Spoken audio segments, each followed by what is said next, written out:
What is going on, YouTube fitness family? Super excited to have you guys back. Today I have a very fun video for you. We're going back to the EMG testing. So what EMG testing is basically sensors that you can put on your body that test stimulatory, basically electrical response in the tissue, so you can determine how much response you're actually getting during certain movement patterns. So what I'm going to be testing is 8 very commonly used tricep exercises to show you guys which I think are most advantageous for either the short head, long head, and basically just total stimulator response, and which ones you guys should be using, and maybe ones you can leave towards the end of the basket or leave them out of the basket at all. So without further ado, let's get going. Oh, what's this here? You don't ask. Well, this is my pre-pump. Gotta hit this before getting you the best science back data on the market. It's my HCLT supplements. So what I'm using is my hardcore stim pre-workout, and I pair that with my pre-pump. So this is gonna give you the most insane pumps. Full disclosure, I'm hitting legs right after I do this video. So hitting this beforehand, got my HCLT shaker, gonna put this down the hatch and get you guys some sick data. We're gonna be starting on the cables. I think probably my favorite in terms of triceps. Just like you can have a lot of, obviously, customization of where that vector of force comes from. So you go low to high, high to low, and also you've got a really nice even force curve, and also you can really leverage over it. So I'm gonna show you guys the form I'm gonna use on this, and we're gonna go for probably 8 to 10 reps. Cadence for every single exercise, try to keep it consistent, is gonna be a 1 count kind of hold on the isometric, 3 to 4 second eccentric, and then probably a 1 nice controlled 1 second concentric with a nice, maybe just a soft pause at the top of the rep. Trying to maximize for range of motion every single exercise. Just obviously we can't be synonymous with the weight we're using just because we're on different modalities, but I'm gonna try to be as consistent as I can be to get the best data for you guys. So first exercise, we're gonna do tricep push down. What I'm gonna do is use my hips, push them back to counter lever against this load, keep the elbows tucked back, and try to keep as much of the emphasis as possible in the triceps. Big stretch to the top. Try to get as much range of motion as possible, much motor recruitment as possible, drive down, good squeeze. Try not to take over with the delt or rear delt. Also, the fact that I'm leveraged over allows me to keep those elbows tucked and get a huge stretch to the top of the rep. So you'll see what I'm saying. All right, so pretty straightforward there. Try to keep the tempo nice and controlled. Try to keep the emphasis.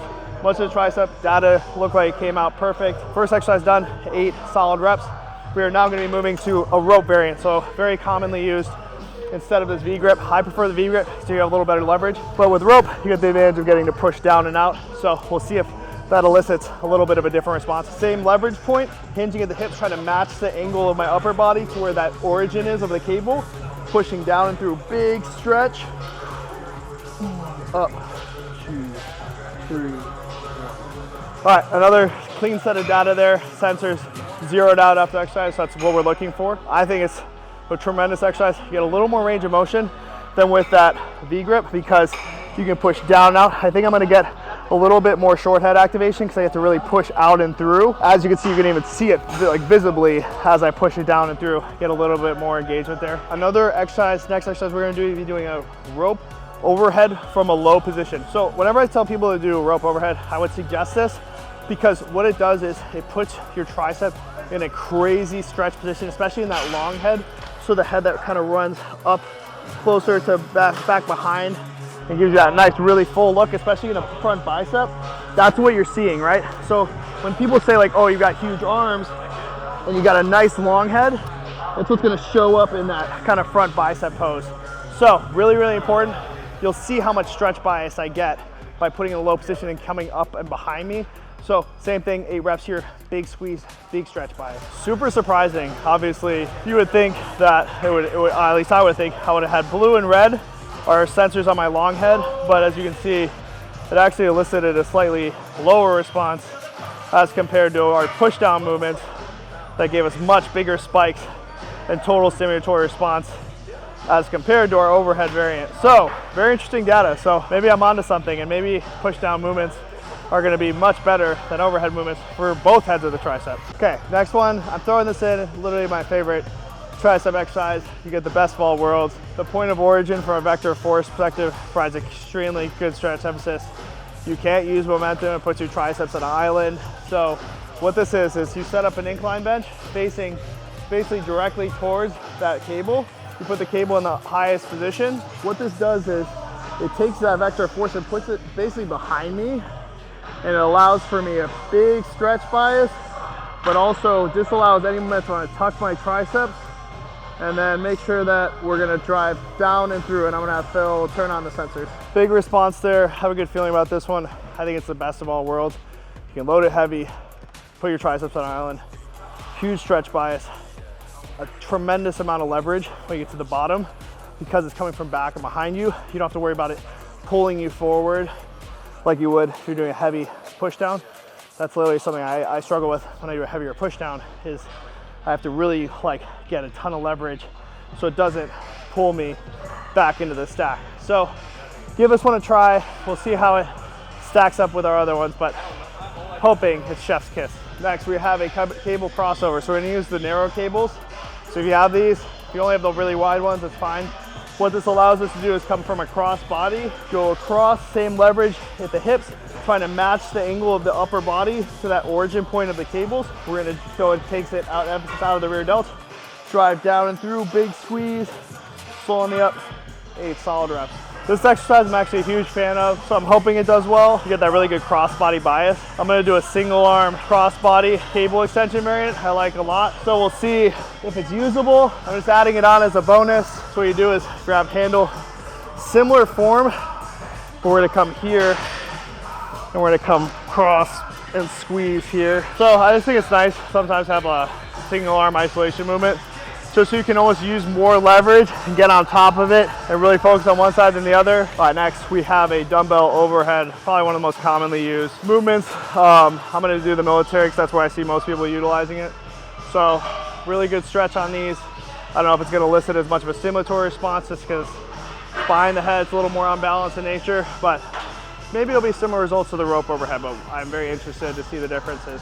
All right, second to last exercise, we got traditional dips, one of my favorites for triceps. I think I'm gonna get obviously a little bit of a less acute stimulatory response just because you can use front delts, you can use chest. Not in a bad way, it's just more of a compound movement. So we'll see if that means more stimulatory response, less than isolation movement, but I am tending to believe it'll probably be a little less. Last movement, we're gonna do a bench dip weighted. So one of my kind of old school favorite, like high school, college football, I did a lot of like heavy weighted bench dips, try to build up kind of explosive pressing strength and just build up my triceps in general. So we're gonna set up a box, get a heavy dumbbell and go for 8 heavy reps, and then we will be done with the data. We're gonna go dump it to Rowan and see what is giving us the best bang for buck. Bro, sick outfit, dude. Oh, thanks, bro. You don't say. So this is actually Alpha Elite Apparel, and I'm happy to be like sponsored by them, and they're super sick. So if you want to get like the best apparel in the game, especially like these compressions and these sick shorts that I fill out like super sick, and this top, which is also super sick, pretty much every type of apparel you could ever want, go check out the Alpha Elite store. Use code Eric. Link will be in bio. Just go and do it, guys. Okay, the data is in. All jokes aside, we have the data here. I'm very excited about it. So actually very surprising results. I'm very happy about the results actually, because my exercise, the incline bench tricep push down, I know I'm keeping the suspense. I should have waited to the end, but it was the king of the results here. It had not only the peak amplitude, so the biggest spike in data for contractile response in both the long and the short head, but it also had overall volume, total contraction area response over the course of those 8 reps. So very good exercise, and I think the reason for that is the one I explained in the video, because that vector of force is coming from behind, it's completely isolated. I can keep those elbows tucked down and back and have a really, really good peak contraction without having to worry about it pulling me up. Allows me to have a lot better, not only peak contraction, but that stretch bias where I come up at the top and get a really, really big stretch.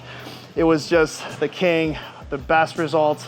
So start throwing that in. Dr. Mike, I'm calling you out because you did a video critiquing my form. You said, don't drag benches around, guys. Just do tricep push downs. I'm telling you, drag the bench around. It's worth the time. It's gonna give you amazing results. Okay, so some of the other results worth noting were really, really surprising data here, guys. For both the long and the short head, our push down movements were much, much better responses than our overhead movements for both long and short. So my thought process is, if I can get this long head in even more of a stretch position, I'm gonna have greater contractile response, it wasn't the case. And I think that what that has to do with is just leverage. So what I mean by that is if I'm able to lever over the movement, I'm usually gonna be able to push down something much harder and much heavier, and overall load is going to be a factor in how much we can drive hypertrophy, right? So if I'm a little bit more, obviously, in a position here where I can't drive as much, let's say, load, because maybe it's not my triceps a limiting factor, but maybe it's my delt stability or some other factors, by pressing overhead, I don't get as much of that response. It also might be due to the vectors of force. So when I go overhead, I can't quite get that big peak contraction, because what I'm doing is stacking the joint. So if I'm here and I completely straighten my arm, I'm stacked from here to elbow to shoulder. Whereas if I'm down and over it, and that vector of force is coming from in front of me, or even from straight behind me, I can still have contraction at the bottom of the rep. And I think that's what made it so I got more response on the EMG sensors for my pushdowns. And so second best movement we had was the rope pushdown for long and short head.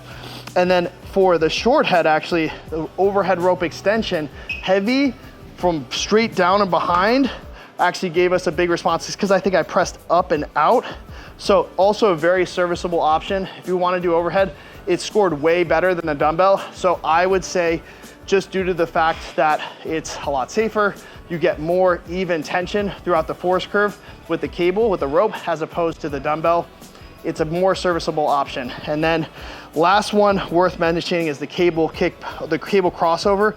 That one had a really, really nice contractile response in the short head as well. So for the overall volume of the exercise. So in conclusion, guys, I would say if you're going to have limited time in the gym, push down movements, whether it be cable crossover, the incline bench push down, rope push downs, are going to be what should be your bread and butter. If you've got only time to do 1 to 2 tricep exercises, that should be it. If you're going to have time to do, let's say, more exercises, I would do some overhead stuff just for the novelty and more stretch bias. So one thing the EMG tends to lack is the ability to test contractile response in the stretch position. So that's not to say you shouldn't do overhead movements, it's just you're not getting as much EMG data in that stretch position. So if you're gonna get a huge stretch with a rope movement, also very, very serviceable.